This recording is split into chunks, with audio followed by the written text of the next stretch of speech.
Morning class fifth. आज आप लोग हिंदी सेकंड का दूसरा पाठ पढ़ेंगे। कल हमने आपको हिंदी सेकंड के दोनों पाठ भेज दिए, पहला पहले भेज दिया था, दूसरा कल और भेज दिया। और उसमें इस चैप्टर के अंतर्गत में कल हमने आपको पढ़ाया था वर्णमाला जरूर याद करिए। वर्णमाला आप लोग करते नहीं है तो फिर क्या उनसे समझ में आएगा। ग्रामर हिंदी की हो चाहे इंग्लिश की हो, बेस आपको मजबूत करना पड़ेगा। अब इसमें है क्या, इस चैप्टर में देखो, वही हमने कहा वर्णमाला। वर्णमाला किसे कहते हैं?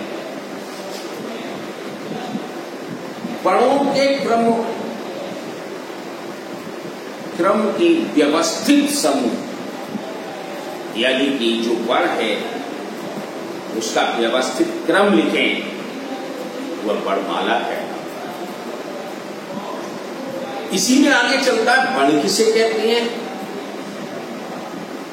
वर्ण भी तो होता है, तो हम कह सकते हैं भाषा की वह सबसे छोटी इकाई या वर्ण की वह छोटी से छोटी इकाई जिसके और टुकड़े नहीं कर सकते हैं, वर्ण कहलाती है।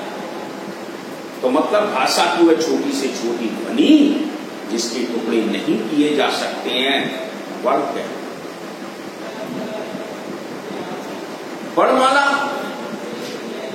में हम लोग जब पढ़ते थे तो 49 वर्ण कहते थे। 49 वर्णों की शब्दों की जो शब्दावली है उसको हम वर्णमाला कहते हैं। लेकिन आपके यहां 48 वर्ण की मान्यता दी गई है। अब 48 वर्ण कौन कौन से हैं? छत्र या ये नहीं बोले जाते, ये संयुक्त व्यंजन होते हैं, लेकिन अंतिम वर्ण हाँ ये आपकी बुक में सभी लिखे हुए हैं। ठीक है।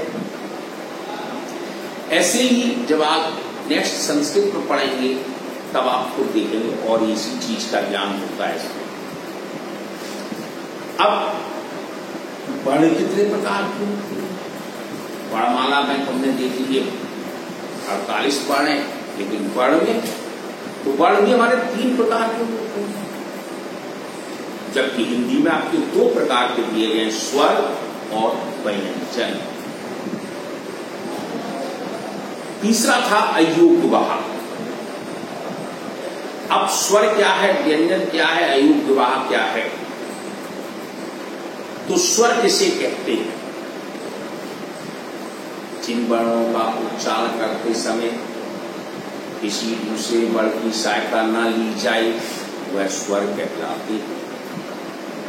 ये 3 प्रकार के होते हैं, हर्ष स्वर, दीर्घ स्वर, प्लुत स्वर। हर्ष स्वर क्या होते हैं? जिन वर्णों का उच्चारण करते समय बहुत कम समय लगता है, हर्ष स्वर कहलाते हैं। इनकी संख्या 4 होती है। 4 कौन कौन से होते हैं? अ, इ, उ, री, छोटा आ, छोटी ई, छोटा उ और री, ये 4। अब दीर्घ स्वर क्या है? दीर्घ स्वर क्या कहता है? जिन वर्णों का उच्चारण करते समय हर्ष स्वर से दुगना समय लगता है वह दीर्घ स्वर कहलाते हैं। इनकी संख्या 7 होती है, 7 होती है। बड़ा, बड़ी ई, बड़ा ऊ, छोटा ई, बड़ा ई, छोटा ऊ, बड़ा ऊ। यानी आ, ई, उ, ए, ऐ, ओ, औ। आप सोच रहे होंगे आप ये अंग हा कहां चले गई, छोटा अंग बड़ा अंग कहां चले गई? तो ये अयोग्यवाह में चली जाता है, इसको बताएंगे। तो ये हमारे दीर्घ स्वर हो गए। अब प्लुत स्वर क्या होता है? तो जिन वर्णों का उच्चारण करते समय ह्रस्व स्वर से तिगुना और दीर्घ स्वर से दुगुना समय लगता है वह प्लुत स्वर कहलाते हैं। जैसे ओम, ये स्वर। अब आता है व्यंजन। व्यंजन किसे कहते हैं? जिन वर्णों का उच्चारण करते समय हमें स्वर की सहायता लेना पड़ती है, स्वर की सहायता, उसको हम व्यंजन कहते हैं। ये भी 3 प्रकार के होते हैं, स्पर्श व्यंजन, अंतस्थ व्यंजन और ऊष्म व्यंजन। स्पर्श व्यंजन क्या है? जिन वर्णों का उच्चारण करते समय जो हमारी जीभ है, टंग्स, जो होती जीभ, मुंह के किसी न किसी हिस्से पर टकराएगी। आप बोले, कभी दांत से टकराएगी, कभी तालू से टकराएगी, कभी उधर टकराएगी, उधर टकराएगी, तब वो बड़े निकलते हैं। तो कहने का मतलब है कि जीभ जो है, हमारी जीभा जो है, वो मुंह के किसी न किसी भाग से टकरा के निकाले सबको, उसको हम स्पर्श व्यंजन कहते हैं। इनकी गिनती 25 होती है, 25 होती है। वर्णमाला को ऐसे भागों में बांटते हैं तो ये पंचम स्वर भी बोले जाते हैं, जैसे काबर, चावर, टावर, तावर और पावर। इसे हम पढ़ते हैं का, ख, ग, ख, इया।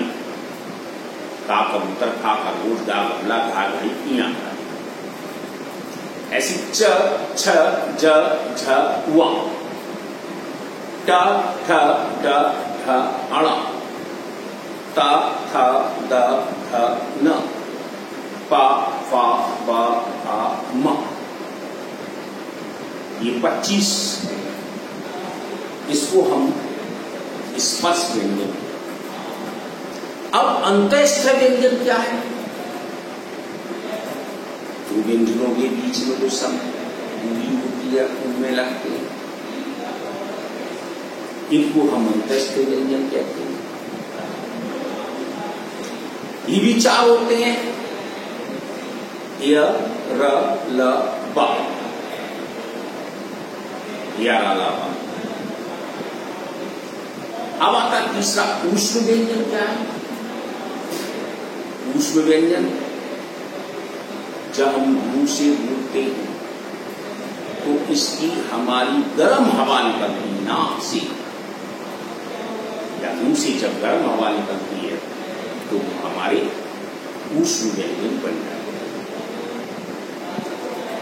जिस ये भी 4 होते हैं, श, श, स, हा, सा संयम, सा षटकोण, सा सफीरा, हा हल।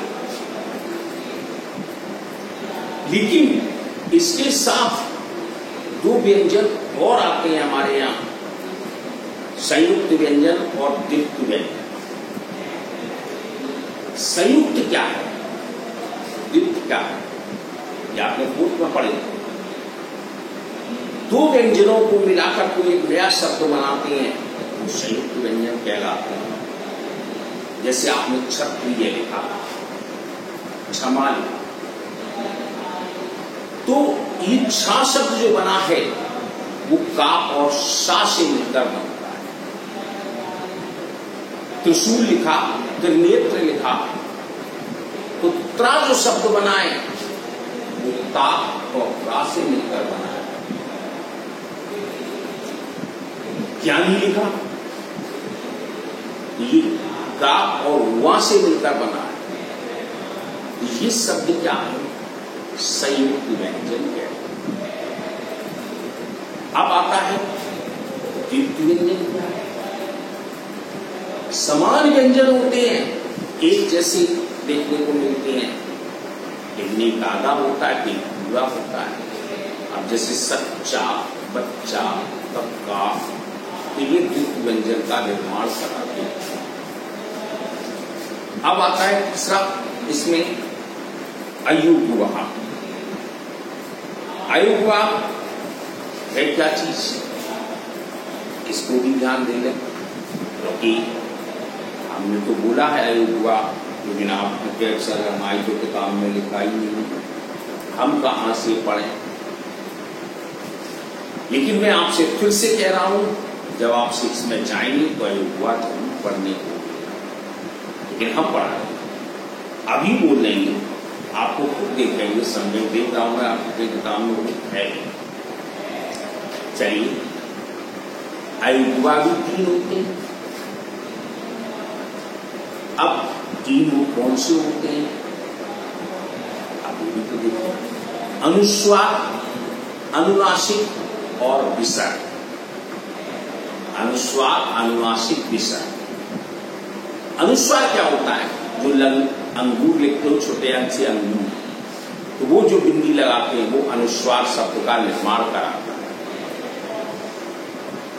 इसमें भी क्या होता है, जब हम शब्द बोलते हैं तो हमारी आवाज नाक के द्वारा जीभ से टकराती है। अब जैसे आप बोलिए लंगूर, बंदर, कंघा, है ना, तो ये ऊपर बिंदी लगा दी और ले दिया पूरा, ये अनुस्वार। अनुनासिक क्या है, इसमें नाक शब्द, नाक के द्वारा इसमें चंद बिंदी जोड़ देते हैं, जैसे आंख, दांत, तो ये शब्द क्या है, ये हमारे अनुनासिक। अब विसर्ग क्या है, अब संस्कृत में आप पढ़ेंगे 6 क्लास में, शब्द लिखा जाता है, पीछे 2 बिंदी लगा दी जाती है, तो विसर्ग बन जाता है। इसका आवाज हा से उत्पन्न होती है, हा। तो ये विसर्ग जब बना तो अब जैसे प्राप्त है तो प्राप्त लिख देते हैं, तो 2 बिंदी पीछे लगा देते हैं। दुख, ठीक है, तो ये हमारी अनुनासिक, सॉरी अयुग्वा, ये आपके नहीं, अभी साल आ जाए, जो नहीं है तो कोई बात नहीं, जो है तो आपकी पेपर आएगा, लेकिन आपको ज्ञान जरूर होना चाहिए। अब आपका आता है रा शब्द के विभिन्न, जो ऊपर रा उड़ाते हैं, जैसे चर्म लिखना है, चा मां ऊपर रा उड़ा दिया, नीचे ग्रह लिखते हो तो नीचे रा लगा देते हो, प्रश्न लिखते हो तो नीचे रा लगाते हो, ऐसा लगाते हो। वो मात्राएं, इनका ज्ञान इसमें दिया है, आप उसको पढ़ना। अब है वर्ण विच्छेद। वर्ण विच्छेद क्या है, शब्द वर्णों के मेल से मिलकर बनते हैं, जो आपको मालूम है। शब्दों के वर्णों को अलग अलग करने की प्रक्रिया वर्ण विच्छेद कहलाती है। जैसे कमल लिखना है तो का प्लस आ प्लस मा प्लस आ प्लस ला प्लस ला, तो ये हमारा इस चैप्टर में वर्ण विचार के अंतर्गत में यही चीज आती है। और हम आपसे फिर अनुरोध कर रहे हैं, आप कूलम जरूर याद रखें, वर्णमाला जरूर याद रखें, तभी आप कुछ कर सकते हैं। और कोई भी सब्जेक्ट हो, आप मैडम पढ़ाएं या सर पढ़ाएं या हम पढ़ाएं, लीड लगा लो, किताब सामने रख लो और उसको सुनो ध्यान से, तो जरूर किया। अब वो तरीका अपना अपना पढ़ाने का अलग है, वो कौन कैसे पढ़ाए, मैं इसके बारे में पूछूं। मैं तो सोचता हूं अपनी तरफ से आपको मैं 100% अच्छे से अच्छा और ज्ञान, लेकिन साइकिल के 2 पहिए होते हैं, एक पहिया तुम हो तो एक हम। अगर हम कमजोर हैं तो साइकिल कैसे चलेगी, या आप कमजोर हो तो साइकिल कैसे चलेगी, इसको भी आपको भी चलाना।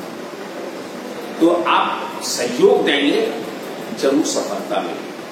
तो ये 2 लेसन आप लिख लेना, याद कर लेना, और ये टेस्ट में आएंगी। ये मत सोचना कि हम नकल कर लेंगे, कहीं ऐसा ना हो कि मैं अपनी परीक्षा आपकी लाइव में ले लूँ, तब क्या नकल कर पाएंगे। इसलिए आप ध्यान से करो, याद कर लेना, बड़े आराम से हो। ओके।